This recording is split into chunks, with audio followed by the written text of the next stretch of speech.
추석 명절 잘 보내셨습니까? 네. 서로 좌우에 계신 분에게 얼굴 좋네요 한번 인사할까요? 네. 가족들끼리 주로 앉으셔가지고 늘 보는 얼굴인데 뭘 또 얼굴 좋네요 라고 하십니까? 죄송한데 우리 인사 안 하신 가족들 말고 다른 분에게 추석 명절 잘 보냈습니까? 한번 인사하겠습니다. 예. 있습니다. 빈말이 아니고 진짜 얼굴 좋네요. 예. 추석 명절 잘 보내셨어요? 네. 어제 불꽃놀이 지세포에서 했는데 보셨어요? 네. 너무 좋았어요. 저는 그 광안리 부산에 앞에서 이렇게 살았는데요. 광안리 불꽃 축제를 봤었는데 지세포에 어제 한 게 광안리보다 훨씬 더 좋습니다. 목사님 또 지세포에 산다고 그래 말씀하시면 안 됩니다 라고 하실지 모르겠는데 저만 그렇게 느낀 게 아니고 어제 제가 불꽃축제 마치고 집으로 오는 길에 올라오는 그 참석했던 일행들이 하는 말이 그래요. 야, 광안리 불꽃축제보다 더 좋다라고 이야기해요. 눈앞에서 빵빵 터지면서 좋다라고 이야기하는데 제가 어제 보니까 평소에 가게가 잘 안 되던 가게에 손님들이 그냥 꽉 차 있더라고요. 지세포가 또 경기가 좋아지고 또 새롭게 회복되고 일어나는 또 지역이 되구나라는 생각이 들어서 또 기분이 아주 좋았습니다. 내년에 또 기대하시면 좋을 것 같습니다. 어떻게 가족과 친지들과 좋은 시간 보냈습니까? 별로 자신이 없네요. 음식도 준비하시고 기타 여러 가지 준비하신 분들 정말 수고 많으셨습니다. 준비하시느라고 많이 힘드셨을 텐데 또 영육간에 또 육체적으로 많이 쉼이 필요할 텐데 또 하나님께서 쉼을 주시기를 바랍니다. 여러분들의 가정과 가족들 모두에 하나님께서 주시는 평안과 평강이 늘 충만하시기를 주님의 이름으로 기원합니다. 이렇게 아멘하고 끝나면 얼마나 좋겠습니까만은 혹 명절 지내시면서 가족들 사이에 갈등이나 말다툼으로 심기가 불편하거나 마음이 힘든 분은 없습니까? 그런 일은 없었습니까? 사람마다 다 다르기 때문에 사람이 모인 곳에는 갈등과 이런 문제가 일어날 수밖에 없는 것 같습니다. 특별히 오랜만에 모여서 기분 좋게 모였는데 함께 지내다 보면서 또 갈등도 있고 또 문제도 있고 그런 일들이 있는 것 같습니다. 어떻습니까? 혹 그런 문제들 헤어지기 전에 다 풀고 헤어졌습니까? 아니면 마음속에 여전히 남아둔 채로 헤어졌습니까? 아브람과 조카 롯이 소와 양들을 방목을 합니다. 베델이라는 지역에서. 그런데 이 두 집안에 가축이 워낙 많아서 함께 방목을 하기가 어려워졌습니다. 6절 말씀에 그 땅이 그들이 동거하기에 넉넉하지 못하였으니 이는 그들의 소유가 많아서 동거할 수 없음이니라. 아마 이스라엘 땅에 들었던 기근이 완전히 해갈되지 않았기 때문인 것 같습니다. 자, 그러다 보니까 아브라함의 목자들과 롯의 목자들이 만나면 서로 다투었습니다. 7절에 그러므로 아브라함의 가축의 목자와 롯의 가축의 목자가 서로 다투고 서로의 각각의 가축들에게 더 많은 풀을 먹이기 위해서 만나면 다툴 수밖에 없는 상황이었습니다. 어디 하루 이틀 한두 번 다투었겠습니까? 계속 이 다툼이 지속이 되었습니다. 그러다 보니 더 이상 함께 방목을 할 수 없는 지경에 이르렀습니다. 하루 이틀 아니었겠죠. 아브라함의 목자들이 양을 치고 돌아와서 아브라함에게 롯의 가축들 때문에 목초지가 부족합니다. 주인님, 쟤들 좀 떠나라고 하십시오. 쟤들하고 같이 목축을 못하겠습니다.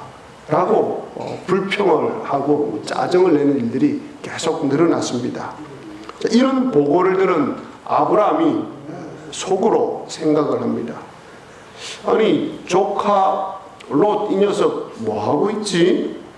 먼저 찾아와야 되는 거 아니야?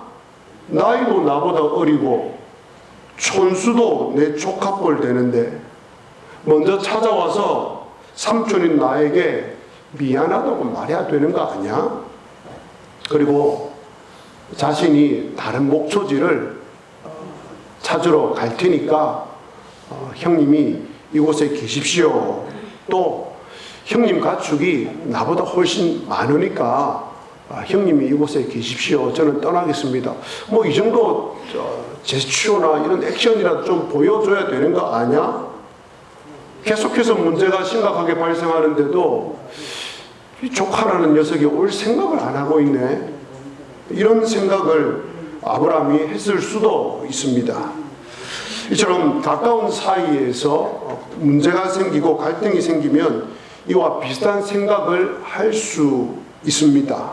왜냐하면 롯도 그렇게 반대 입장에서 생각하지 않았겠습니까? 형, 삼촌이 뭐하고 있지? 라고 말입니다. 누구나 이런 상황이 되면 자기 입장에서 자기 중심으로 자기에게 유익한 쪽으로 생각을 하기 마련입니다. 그리고 그 생각이 옳다고 생각을 합니다. 자, 그러면 아브라함은 이때 어떻게 합니까? 아브라함은 먼저 롯을 찾아갑니다.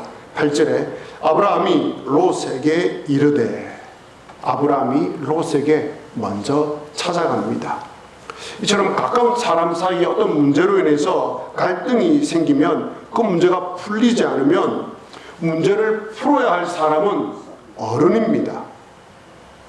문제를 풀어야 할 사람은 나이가 많은 쪽입니다. 그리고 직위나 직급이 높은 사람입니다. 그리고 문제의식을 더 느끼는 사람입니다. 그런데 사람들은 대체로 이렇게 하지 않습니다. 먼저 찾아가지 않습니다. 그러다 보면 갈등과 긴장의 골이 깊어집니다. 해결하기가 점점 어려워집니다. 이런 문제를 오래 끌다 보면 별것 아닌 문제였는데 이런 문제를 오래 끌다 보면 영적인 생활도 침체되고 마음도 편안해지지 않습니다. 삶의 질서가 이것 때문에 다 깨어져 버립니다. 여러분 잘 아시죠? 사막을 횡단한 사람에게 물어보았습니다. 무엇이 제일 힘들었냐고. 신발 속에 한 알의 모래알이 제일 힘들었다고, 그게 나를 자신을 제일 힘들게 했다라고 이야기를 했습니다. 그 모래알이 이리저리 돌아다니면서 신발 속으로 사막을 횡단하는 일이 굉장히 힘들었다고. 이 작은 일이 내 삶 전체에 영향을 미치게 됩니다. 마귀가 바로 이것을 노립니다. 그래서 여러분에게 나의 자존심, 사회적 지위의 자존심, 남편의 자존심, 아내의 자존심, 부모로서의 자존심을 내세우게 합니다. 그걸 딱 쥐고 있도록 만듭니다. 내가 먼저 아니지. 내가 그래도 어른인데, 내가 부모인데 어떡해. 내가 직급이 더 높은데, 이런 자존심을 딱 붙들고 있게 만듭니다.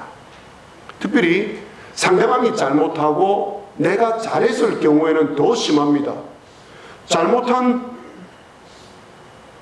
사람이 고개를 숙이고 들어와야지, 내가 왜 먼저 찾아가? 지가 고개를 숙이고 들어와야지 라고 생각을 하고 그것이 옳다고 생각을 합니다. 그런데 아브라함은 먼저 롯을 찾아갑니다. 그리고는 이렇게 말합니다.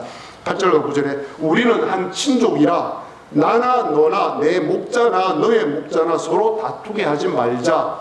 내 앞에 온 땅이 있지 아니하냐. 나를 떠나가라. 내가 좌하면 나는 우하고 내가 우하면 나는 좌하리라. 아브라함을 보십시오. 문제 해결을 위해서 찾아가서 아브라함이 어떻게 합니까? 우리는 한 친족이다.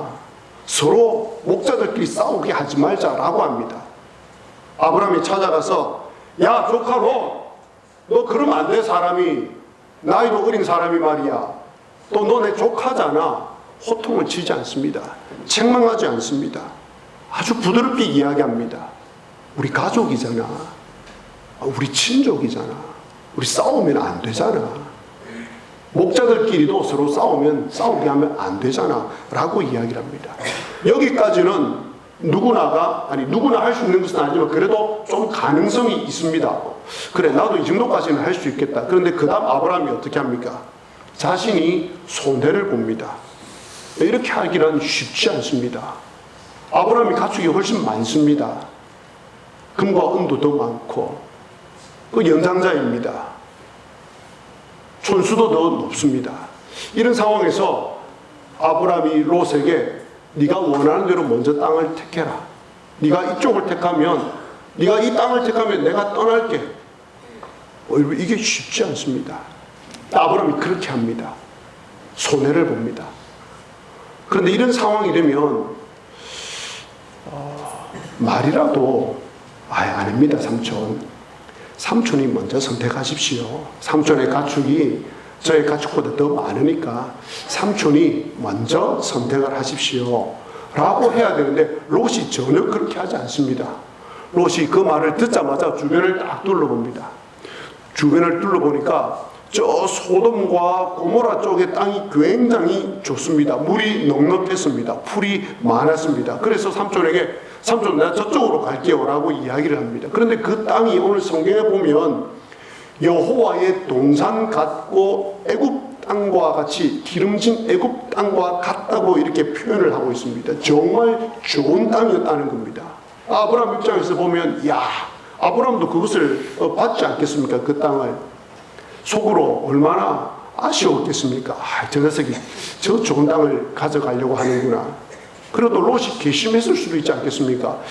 삼촌이 먼저 한번 택해보시오 라는 말을 했을 법도 한데 전혀 말이라도 그런 걸 하지 않으니까 괘씸할 수도 있습니다. 하지만 아브라함은 그런 거 전혀 잊지 않고 처음에 이야기했던 대로 롯이 원하는 땅 그대로 다 내주고 자신이 떠납니다.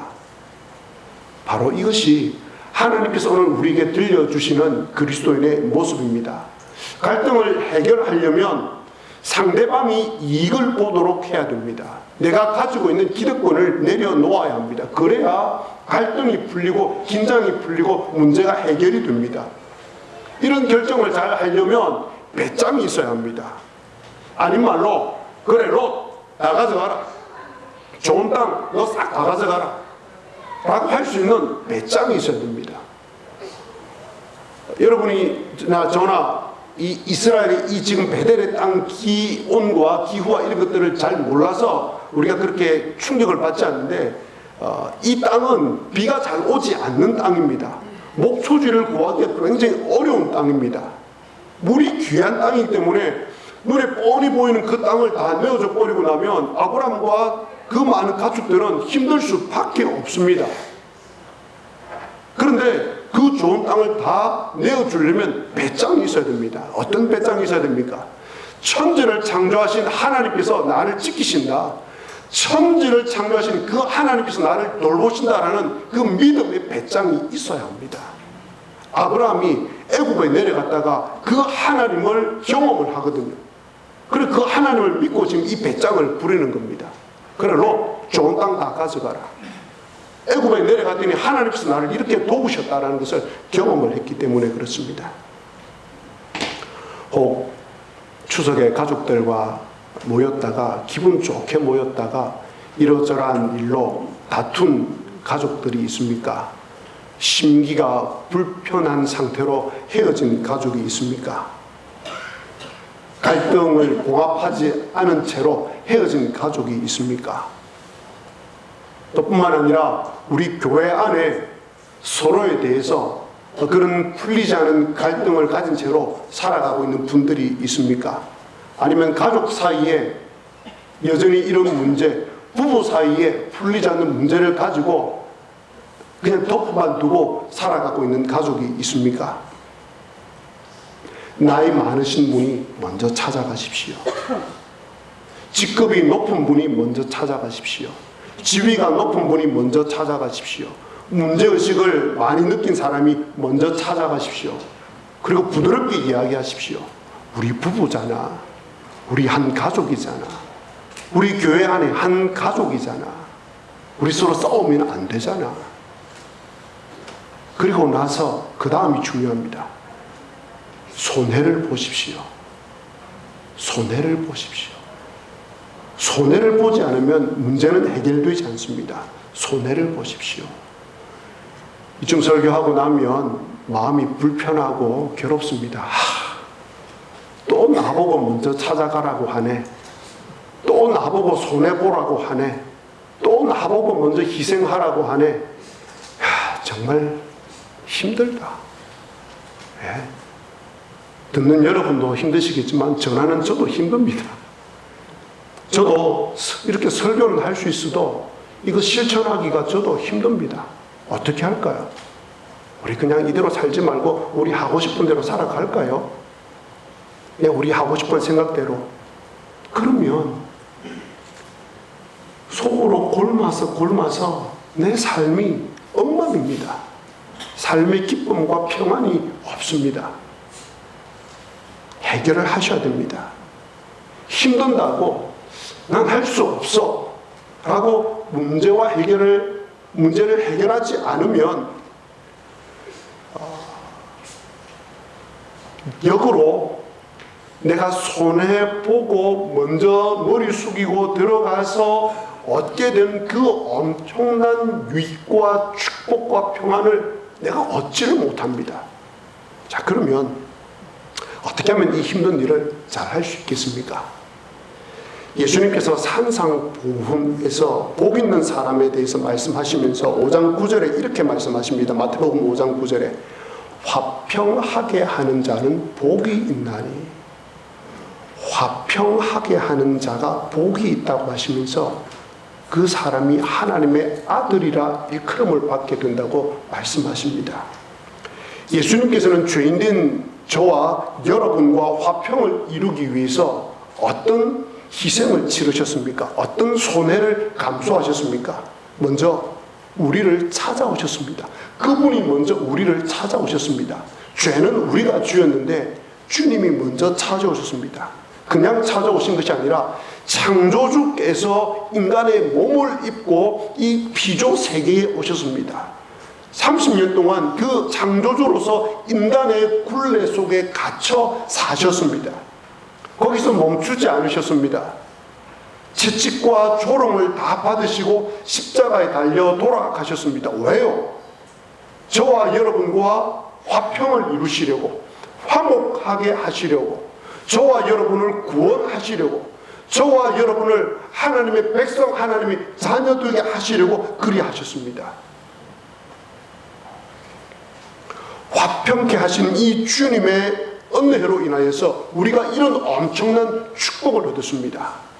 하나님 앞에 나아오게 되었습니다. 그렇다면 우리도 화평케 하는 사람이 되어야 하지 않겠습니까?